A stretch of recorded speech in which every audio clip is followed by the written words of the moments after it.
विद्यार्थियों, न्यूक्लियस की संरचना को समझने के लिए बहुत सारे मॉडल दिए गए हैं और उसमें सबसे पहले आज हम जो स्टडी करने जा रहे हैं वो है फर्मी गैस मॉडल।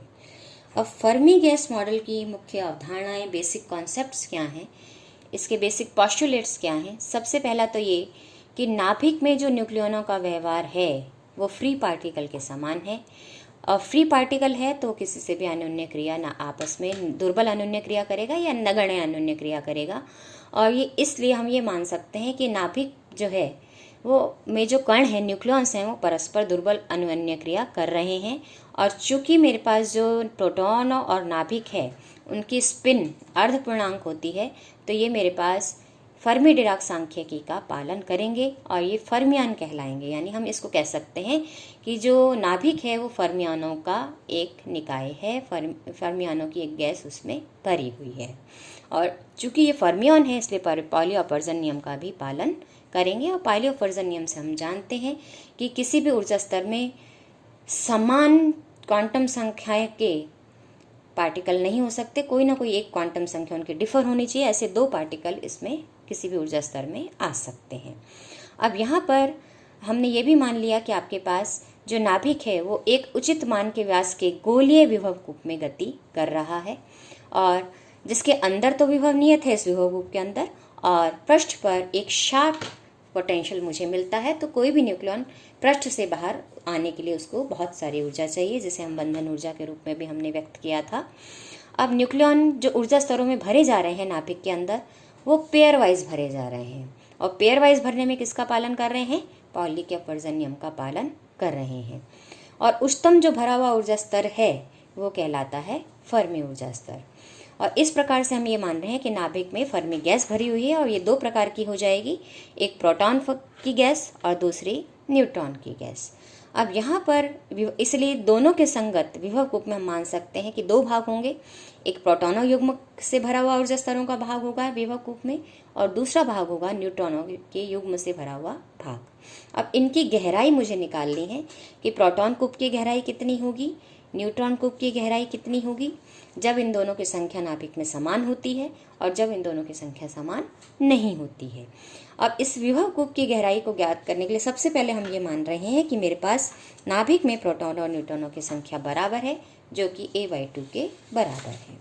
अब हम चलते हैं कि सबसे पहले हम ये देखेंगे कि प्रत्येक संवेग अंतराल में हमें ये निकालना है कि ऊर्जा स्तरों की कुल संख्या, जो फर्मी ऊर्जा तक हम कह रहे हैं कि पूरे हमारे पास ऊर्जा स्तर भरे हुए होंगे, तो फर्मी ऊर्जा स्तर तक कुल पार्टिकल्स की संख्या कितने न्यूक्लियन हो जाएंगे उसमें भरे हुए और उनका मोमेंटम कितना होगा, उनकी अधिकतम फर्मी ऊर्जा का मान कितना होगा, ये हम पहले निकालेंगे।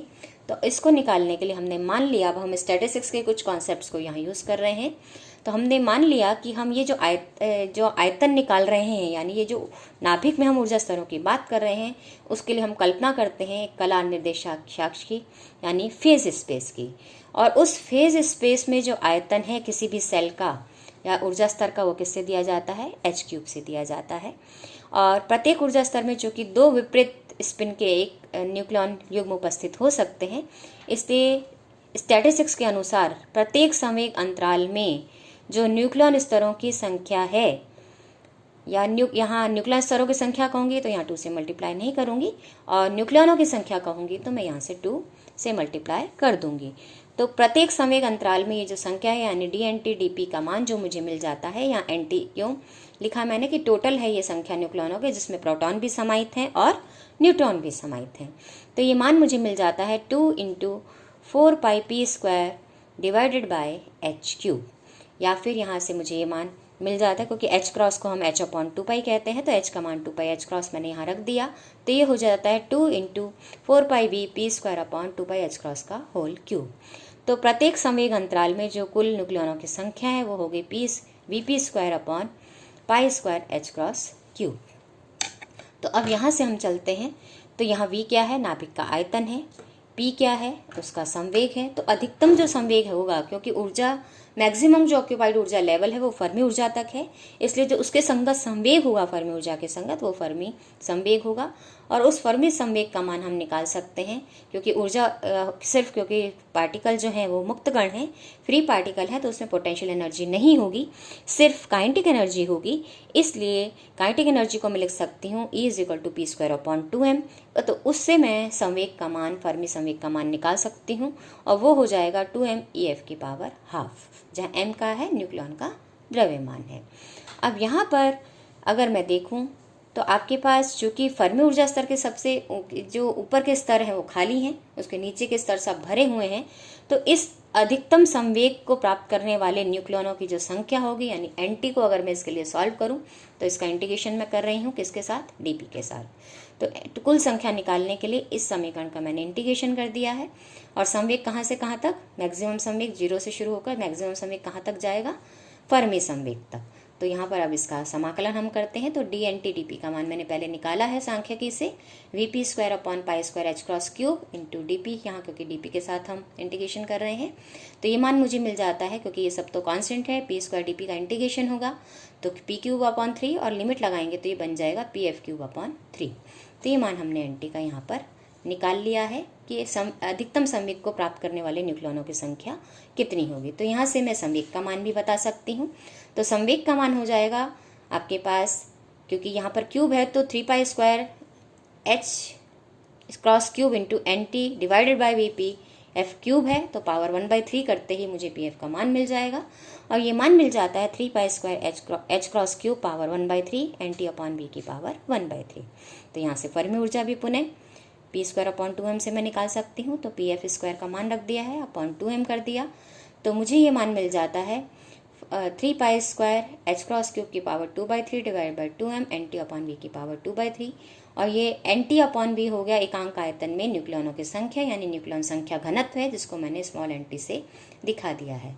और नाभिकीय आयतन, चूंकि नाभिक को मैं गोलाकार मान रही हूँ, इसलिए नाभिक का आयतन हो जाएगा 4/3πr³ और r का मान r0 की पावर a की पावर 1/3 होता है, तो वहाँ से ये बन गया r0³ इंटू a के बराबर। अब आगे हम इसको और सॉल्व करते हैं। और चूंकि नाभिकीय आयतन मुझे मालूम है, इसलिए प्रोटॉन संख्या घनत्व भी मैं निकाल सकती हूँ और न्यूट्रॉन संख्या घनत्व भी मैं निकाल सकती हूँ। तो प्रोटॉन संख्या घनत्व क्या हो जाएगा नाभिक में, Z/V, यानी प्रोटॉनों की संख्या डिवाइडेड बाय नाभिक का आयतन। और ये मान मुझे मिल जाता है 3Z/4πr03 a के बराबर। और न्यूट्रॉन संख्या घनत्व निकालूंगी तो न्यूट्रॉनों की संख्या अपॉन आयतन, यानी a-Z/V, और यहाँ से मुझे मिल जाता है 3a-Z/4πr03 a के बराबर। और अगर नाभिक में प्रोटॉन और न्यूट्रॉनों की संख्या बराबर है और वो a/2 के बराबर है, तो a-Z का मान भी a/2 के बराबर हो जाएगा। और उस स्थिति में प्रोटॉनों और न्यूट्रॉनों का संख्या घनत्व बराबर हो जाएगा और वो मुझे मिलेगा 3/2 के बराबर। तो अब मैं इसका मान निकाल सकती हूँ, क्योंकि मुझे r0 का मान मालूम है, 1.2 फर्मी है। तो जो प्रोटॉन या न्यूट्रॉन संख्या घनत्व मुझे मिल जाएगा वो 0.069 न्यूक्लियन प्रति फर्मी क्यूब, क्योंकि यहाँ पर हमने इसको फर्मी में रखा है r0 को। तो कुल न्यूक्लियनों की जो कुल संख्या हो जाएगी वो प्रोटॉनों और न्यूट्रॉनों का जो संख्या घनत्व उनको मिला के आएगी, यानी इसका डबल होगी, और डबल होगी तो मान मुझे मिल जाएगा 0.138 न्यूक्लियन पर फर्मी क्यूब। तो अब इस मान का मान मैं रख देती हूँ मेरी फर्मी ऊर्जा में, क्योंकि मुझे NT का मान चाहिए था फर्मी ऊर्जा निकालने के लिए, और NT का मान अब मुझे मिल गया है।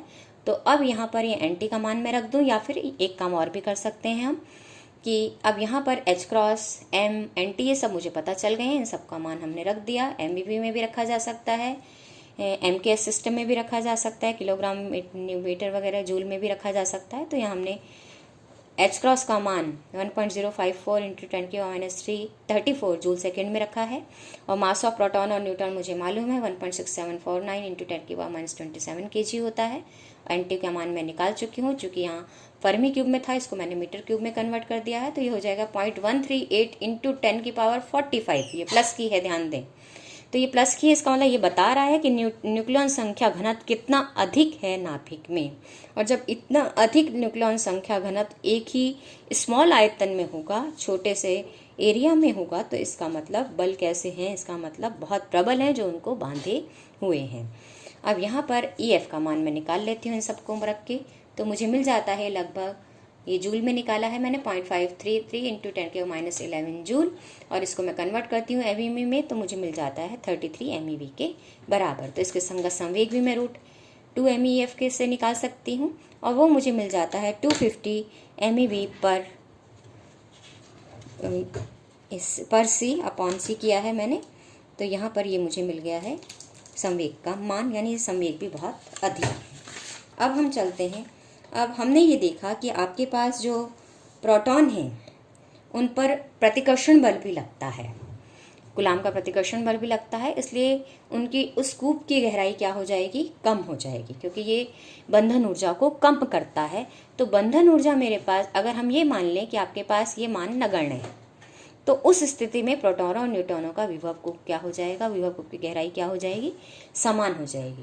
और अब ये विभव कूप की गहराई होगी कितनी, इसको हमने निकालने के लिए क्या किया कि यहाँ पर जो बंधन ऊर्जा भी इन पे कार्य करती है चूंकि न्यूक्लियनों को बांधने में, इसलिए जो कुल विभव कूप की गहराई होगी वो फर्मी ऊर्जा पर और बंधन ऊर्जा पर न्यूक्लियन पर निर्भर करेगी।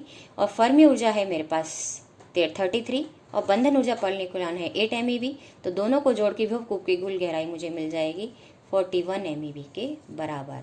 यानी इतनी ऊर्जा, इसके संगत कुल ऊर्जा 41 MeV के संगत कुल ऊर्जा मुझे देनी पड़ेगी अगर मुझे किसी न्यूक्लियन को इस नाभिक से बाहर निकालना है, जो दिख रहा है कि बहुत अधिक है, इसलिए नाभिकीय बल कैसे हैं, बहुत स्ट्रॉन्ग फोर्सेस हैं। अब हम ये मान लेते हैं कि आपके पास जब नाभिक भारी होता है तो हमें अच्छे से पता है कि नाभिक में न्यूट्रॉनों की संख्या बढ़ती है कूलाम रिपल्शन को कम करने के लिए। तो अब ऐसी स्थिति में हम क्या कर सकते हैं, न्यूक्लियनों की औसत ऊर्जा का मान निकाल सकते हैं, और न्यूक्लियनों की जो कुल औसत ऊर्जा हो जाएगी वो उसको मैं निकाल सकती हूँ हमारे स्टैटिस्टिकल फॉर्मूले से, कि औसत ऊर्जा हमेशा दी जाएगी समेशन ओवर आई EI/PI से। उसी आधार पर हमने यहाँ भी निकाला है। तो यहाँ पर हमने क्या किया है कि ऊर्जा का परिवर्तन, पहले हमने परिवर्तन देखा है ऊर्जा के साथ न्यूक्लियनों की संख्या का परिवर्तन, और प्रत्येक न्यूक्लियन की ऊर्जा कितनी है, और फिर कुल न्यूक्लियनों की संख्या से इसको डिवाइड किया है। तो 0 से EF E DNT DE DE, यानी ये है इसका रेशो कि ऊर्जा के साथ किस प्रकार से में न्यूक्लियन संख्या घनत्व में परिवर्तन होता है, न्यूक्लियनों की संख्या में परिवर्तन होता है। और ऊर्जा परास कितनी है, DE है, तो कुल न्यूक्लियनों की संख्या इतनी होगी और एक की ऊर्जा इतनी है, तो गुणा करके मेरे पास औसत ऊर्जा और डिवाइड बाय कुल न्यूक्लियनों की संख्या से औसत ऊर्जा आ जाती है। तो औसत ऊर्जा को मैं इस प्रकार व्यक्त कर सकती हूँ। तो ये थे ऊर्जा के टर्म्स में, और ऊर्जा की बजाय मैं इसको संवेग में भी व्यक्त कर सकती हूँ। तो संवेग का मान हो जाएगा आपके पास औसत संवेग के रूप में अगर मैं व्यक्त करूं तो ये मान बदल जाएगा 0 से PF E DNT DP DP divided by 0 से PF integration DNT DP DP। अब यहाँ पर DNT DP का मान जो है हम पहले देख चुके हैं कि V/π² h×3 p² के बराबर है, और ये V/π² h×3 नाभिक के लिए कांस्टेंट है। तो DNT/DP का मान मैं लिख सकती हूँ Kp² के बराबर, एक कांस्टेंट इंटू p² के बराबर, और इस मान को मैंने यहाँ रख दिया। और जब मैं इस मान को यहाँ रख देती हूँ तो मेरे पास आ जाता है औसत ऊर्जा न्यूक्लियनों की कि p²/2m Kp² dp divided by integration Kp² dp। अब इस इंटीग्रेशन को हमने सॉल्व किया है, पूरे को सॉल्व किया तो ऊपर इंटीग्रेशन बन जाएगा p4 के लिए सापेक्ष, नीचे है p² के सापेक्ष, तो ये बन जाएगा p, और लिमिट है मैक्सिमम PF, लोएस्ट है 0, इसलिए मान हो जाएगा 1/2m PF की पावर 5/5, और नीचे बन जाएगा PF³ 3, यानी टोटल मान मेरे पास हो गया 3/10m PF का स्क्वायर। तो ये हो गई कुल नाभिक के में जो न्यूक्लियन है वो उनकी औसत ऊर्जा का मान। अब औसत ऊर्जा का मान हम अच्छे से मालूम है कि EF का जो मान होता है वो PF²/2m है, तो यहाँ से मैं PF का मान 2MEF रख सकती हूँ। तो यहाँ से मैं औसत ऊर्जा EF का मान रख के औसत ऊर्जा का मान निकाल सकती हूँ। तो न्यूक्लियनों की जो औसत ऊर्जा मुझे मिलती है वो मिल जाती है 20 MeV के बराबर। अब टोटल काइनेटिक एनर्जी मैं निकालूँ नाभिक में जो न्यूक्लियनों की है, तो जो न्यूक्लियनों की संख्या है, यानी यहाँ न्यूट्रॉनों की संख्या और प्रोटॉनों की संख्या चूंकि अलग अलग है, तो न्यूट्रॉनों की संख्या को न्यूट्रॉनों की औसत ऊर्जा से गुणा कर दिया, और प्रोटॉनों की औसत ऊर्जा को प्रोटॉनों की संख्या से मैंने गुणा कर दिया। और ये चूंकि दोनों मान, ये जो औसत ऊर्जा के मान दोनों के लिए समान होगा न्यूक्लियनों के लिए, और ये मान मैं निकाल चुकी हूँ, मुझे कितना मिलता है 3/10m PF² के बराबर। तो यहाँ PF² का औसत न्यूट्रॉनों के लिए और यहाँ PF का औसत है वो है प्रोटॉनों के लिए, और उसका स्क्वायर किया। ये फॉर्मूला दोनों के लिए सेम है, सिर्फ न्यूट्रॉनों और प्रोटॉनों की संख्या यहाँ अलग अलग है, इसलिए एक में हमने n रख दी है तो दूसरे में हमने z रख दिए, चूँकि मेरे पास यहाँ n/v था। तो यहाँ पर इस जो पहले हमने अभी ही फॉर्मूला निकाला है तो उसके अनुसार pf का जो मान है वो हमने रख दिया। तो 3π² यहाँ n न्यूक्लियनों की संख्या थी, चूँकि यहाँ न्यूट्रॉनों की बात कर रहे हैं तो इसलिए यहाँ पर न्यूट्रॉनों की संख्या, और सेकंड टर्म में मैं चूँकि प्रोटॉनों की बात कर रही हूँ तो बाकी सब टर्म सेम है, और जो कुल न्यूक्लियनों की संख्या थी उसको मैंने प्रोटॉनों की संख्या से रिप्लेस कर दिया है। अब यहाँ इनका मैं पावर 1/3 और ये पावर अब 2/3 हो जाएगी। इसको मैं सॉल्व कर लेती हूँ, और सॉल्व करके मेरे पास काइनेटिक एनर्जी का मान मैं निकालती हूँ तो मुझे मिल जाता है 3/10 nm 3π² की पावर 2/3 n की पावर 5/3 प्लस z की पावर 5/3 डिवाइडेड बाय v का मान रखा हमने, तो v का मान हो जाएगा 4/3 πr03 a पावर होल 2/3। अब यहाँ से जो कुल औसत ऊर्जा जब मैं और कैलकुलेट करती हूँ तो अब मुझे जो कांस्टेंट टर्म कॉमन है उसको मैंने सॉल्व कर लिया, तो मुझे मिल जाता है 3/10 m² 9π/4 की पावर 3/2, और इस टर्म को सॉल्व करके ये मान निकाला गया। ये कैसे आया ये हम नीचे देख लेते हैं कि n का मान मैं रख सकती हूँ a/2 1 + n + z/a के बराबर, और z का मान मैं रख सकती हूँ a/2 - n - z/a के बराबर, और n - z को मैं y मान लेती हूँ तो ये हो जाएगा न्यूट्रॉनों की संख्या का मान a/2 1 + y/a के बराबर, और प्रोटॉनों की संख्या का मान हो जाएगा a/2 1 - y/a के बराबर। चूँकि नाभिक भारी है इसलिए उसमें न्यूट्रॉनों की संख्या अधिक है, तो y/a का मान जो है वो 1 से कम होगा, इसलिए द्विपद प्रमेय से विस्तार कर दिया और बहुत हायर ऑर्डर टर्म्स को हमने छोड़ दिया है। तो ये बन गया 1 + 5 y/3a + 5/9 y/a का होल स्क्वायर, और नीचे वाली टर्म चूँकि यहाँ पे सिर्फ माइनस साइन है तो इसे ये टर्म अल्टरनेटिव माइनस की यहाँ पर अपीयर हो जाएगी। अब इसको हमने यहाँ रख दिया, जो कि मुझे मान चाहिए था n की पावर 5/3 प्लस z की पावर 5/3 अपॉन a की पावर 2/3, तो अब हमने ये मान निकाल लिया है। तो यहाँ पर चूँकि n और z के टर्म्स में a/2 गुणा हो रहा है तो a की पावर 5/3 डिवाइडेड बाय 2 की पावर 5/3 हो गया, और a की पावर 2/3 यहाँ से आ रहा है मेरे पास। तो यहाँ पर 2 प्लस इसको मैंने सॉल्व कर लिया, दोनों को आपने इसमें जोड़ना है, तो ये जोड़ा है तो ये 1 + 1 2 हो गया, ये सेकेंड टर्म कट जाएगी, ये दुगनी हो जाएगी यानी 10/9 y/a का होल स्क्वायर हो जाएगा। अब हमने इसको a की पावर 5/3 ऊपर है, a की पावर 2/3 नीचे है, तो ये बन गया a, और नीचे है 2 की पावर 5/2 है, और यहाँ से 2 मैंने कॉमन ले लिया है तो नीचे बच गई पावर केवल 2 की पावर 2/3 1 + 5/9 y/a y/n - z। तो यहाँ पर ये हमने मान इसको सॉल्व करके यहीं सीधा दिखा दिया है कि ये मान हो जाएगा ब्रैकेट में कि a + 5/9 n - z का होल स्क्वायर अपॉन a। तो अब मैं यहाँ कुल ऊर्जा देख रही हूँ तो ये नाभिक की बंधन ऊर्जा के सापेक्ष मुझे दिख रही है। तो यहाँ पर जो फर्स्ट टर्म है वो प्रोपोर्शनल टू a है। प्रोपोर्शनल टू a जो टर्म थी वो मेरे पास सेमी एम्पिरिकल मास फार्मूला में वो वॉल्यूम एनर्जी के संगत थी, तो ये फर्स्ट टर्म मुझे वॉल्यूम एनर्जी दे रही है। और सेकंड टर्म जो हम देख रहे हैं यहाँ n - z का होल स्क्वायर यानी a - 2z का होल स्क्वायर, और a - 2z का होल स्क्वायर अपॉन जो a टर्म थी वो सेमी एम्पिरिकल मास फार्मूला में जुड़ी हुई थी असिमेट्री टर्म से, और यहाँ भी ये टर्म तभी आई हमने देखा है जबकि n और z दोनों समान नहीं है। तो ये जो टर्म है ये असिमेट्री एनर्जी टर्म के संगत है, लेकिन वैल्यू थोड़ी सी यहाँ पर अंतर है और ये उसकी यहाँ पर मुझे आधी प्राप्त हुई है। लेकिन ये जो फॉर्मूलेशन अगर मैं देखूँ तो इसकी डिपेंडेंस वही है a - 2z upon whole square upon a, यानी ये टर्म भी यहाँ पर किसके संगत है, असिमेट्री एनर्जी टर्म के संगत है। तो फर्मी गैस थ्योरी से मैं सेमी एम्पिरिकल मास फार्मूला की ये दोनों टर्म भी मैं यहाँ देख पा रही हूँ, एक तो वॉल्यूम एनर्जी टर्म है और दूसरी मेरे पास असिमेट्री एनर्जी टर्म है। तो इन दोनों का इफेक्ट में अगर मैं विभव कूप पे देखती हूँ तो विभव कूप में मुझे क्या इफेक्ट दिखाई देता है कि जो बेसिक विभव कूप होना चाहिए था वो मेरे पास ये बड़ा होना चाहिए था, बड़ा वाला विभव कूप होना चाहिए था।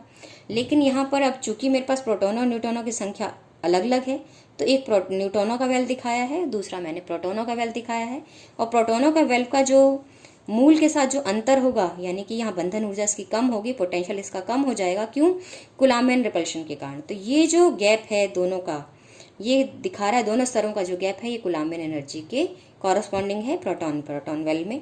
अब यहाँ चूंकि ये पेयर वाइज भरे हुए हमने दिखाए हैं, एक ऊपर के स्पिन है एक नीचे के स्पिन है।